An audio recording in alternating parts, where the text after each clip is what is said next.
गावनि आथिङाव गसंथानो थाखाय जिउनि राहा नागिरनानै सासे लाइमोननि बाख्नायथाव हाबाफारि।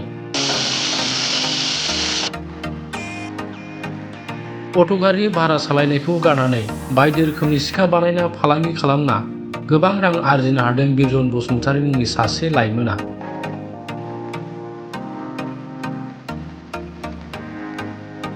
चिरां जिल्ला सान्थिपुर ओनसोलनि सिङाव थानाय मलानदुबि गामिनि थागिबि धनेश बसुमतारीनि देरसिन फिसाज्ला बिरजन बसुमतारीया बायदि रोखोमनि लहानि आगजुफोर गावनि न'आवनो बानायना फालांगि खालामनानै दानफायाव नोगोद 25,000 निफ्राय 30,000 रां आरजिनो हादों। बिथाङा गंसे सिखाखौ 300, 400 आरो 500 बेसेनाव फानहरो।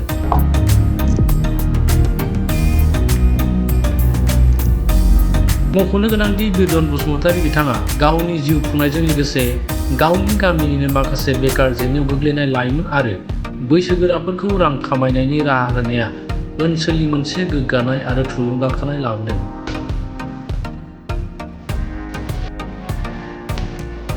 बिथाङा गावनि आगजुफोरखौ ओनसोलनिनो साखाथियाव थानाय सानस्नियारि हाथाइफोराव गावनो गावनि अट' गारिजों लांना फानहैनायजों लोगोसे गुबुन जिल्लानि हाथाइफोरावबो फानहरो होनना खौरांगिरिनि सिगाङाव फोरमायो। सोरखारनिफ्राय माबा मोनसे अनसुंथाइ मोनोब्ला गावनि सिखानि फालांगि खालामनायखौ गोजौ फारसेथिं दावगालांनो हागोन होनना खुंथाइ सोरखारनिसिम गुरै खावलायहरदों।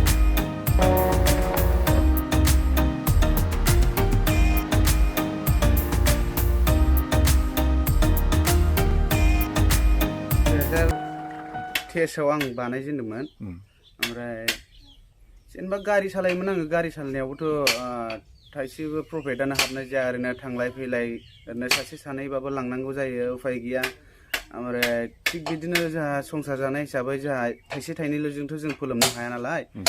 बिनि थाखायनो जोङो माबा खामानि मावबा मोजां जागोन नामा बेफोरबायदि साननानै आङो माने सानफा हरफा साननाय जादों आरो दा सोरखौबा बानायनाय नुजेननायाव आङो बेखौ बानायबा साबसिन जागोन नामा सानबाय आरो। आरानि दाउआ मोजां जायो, आरानि सिखाया मोजां जायो बेफोरबायदि होननानै बुंबाय नालाय। दा आंनि गोसोजों साननानै फार्स्ट टाइमाव गंनै लायजेनदों आरो आं। फार्स्ट टाइमाव गंनै लायनानै बानायदों आरो आं। बानायनानै जेनेबा फार्स्ट टाइमाव आङो 30-40थासो फाननाय जेननाय बायदि जादों आरो। 30-40था बायदि। बाजाराव लाङामोन सुनिबार बाजार फार्स्ट टाइम सान्थिफुराव। औ सान्थिफुराव। आरो बेयाव फानजेननानै जेनेबा थाया नङा, थायोबो प्रफिटआ फैहांबाय। फैयै होननानै नै दासिमाव मोजाङै जाबोदों, खुनु लस गैया। ओमफ्राय दाथ' आं मोजाङै मोजां मोनदों आरोखि आंनि बिजनेसखौ। ओरैनो 300निफ्राय स्टार्टिं जायो। 300, 350, 400, 450, 500 बेबायदि स्टार्टिं आरोखि। माने मोनबा आइटेम दं नालाय। बेजों मा बुस्थु बानायो नोङो? मा आइटेम बानायो? आंथ' दा जेनेबा मैगं हाग्रा दाबा, ओमफ्राय बिदिनो बेदर दानग्रा फाथां, ओमफ्राय बिदिनो हाग्रा एवग्रा सिखा खंखाइ, दंफां फिसा फिसौबाबो दानजायो आरोखि। एसे रुवा खदाल बानाया नामा? रुवा खदालखौ आङो लाबोनानै दोनानै फानो आरोखि। बङाइनिफ्राय लाबोनाय जाबाय। बङाइनिफ्राय लाबोनानै दोनानै फाननाय जायो आरो। साबैसे लेबार होनाय जायो नोङो? आं दा गासै 9 जनानो जायो। 9 जनानो जायो। दा बिसोर मावफैगासिनो आरो। लेबारफोरनो बेसेबां हाजिरा होनाय जायो सानसेयाव? आंथ' सिगाङाव बिदिनो 350, 350 बेबायदि होदोंमोन आरो। माने सिगां जागायजेननायाव माने आंहाबो इसिग्राब माने हाथ'वाखैमोन नालाय, उफाय गैथ'वामोन नालाय। ओमफ्राय दा एसे बारायना होनाय जाबाय आरो। नोंथाङा जे बाजाराव फाननो लाङो बेखौ नों माबोरै लांनाय जायो? आं आंनि गारिजों लांनाय जायो, आंनि अट'जों। अट' गारिजों ना? बबेयाव लांनाय जायो दासिमाव? आंथ' दा गासिबो सप्तायावनो लांनाय जायो। सप्ताहि बाजाराव? सप्ताहि बाजाराव। बिनि अनगायै बाहेराफ्राव बहाबा लांनाय जायो नामा? बिनि अनगा जेनेबा लांनाय जायो, खाथि खालायावनो लांनाय जायो। माने फायखारि रेट लाङो आरोखि। आमथिखा खैला मैला बेबायदियाव लाङो आरो। ओमफ्राय बिजनि फानबारिथिं लाङो आरो। सप्ताहि इनकाम माबायदि फैयो नोंथांनो? आंनाव दा जेनेबा लेबार खरसा गारनानै ओरैनो 20-25 हाजार, मालाबा एसे खमबो जायो आरो। माने मासाव ना सप्तायाव?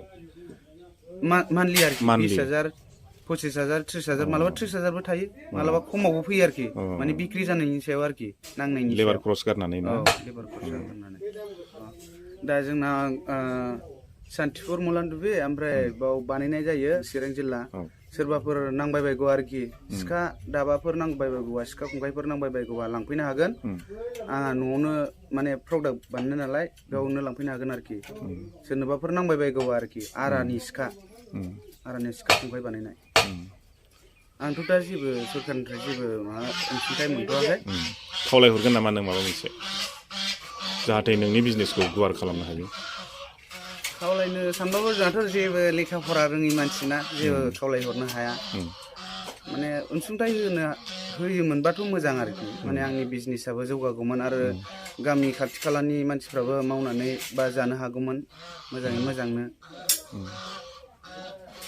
खामानियाथ' माने गाव गोसो गैयाबाथ'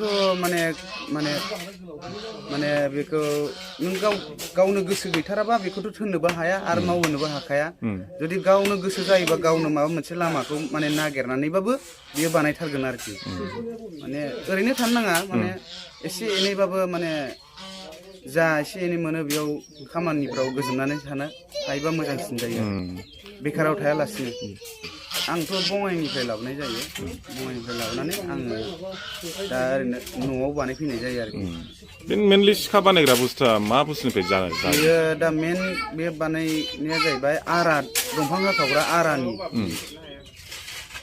गंसे ओरैनो 7था ओमफ्राय बिदिनो फिसा बानायोबा 9था ओंखारो आरोखि गिदिर गिदिर बानायबा औ गिदिर गिदिर बानायथारोबा मोनब्रै ओंखारो बे दंफां दानग्रा बानायोबा आरोखि मोनब्रैल' ओंखारो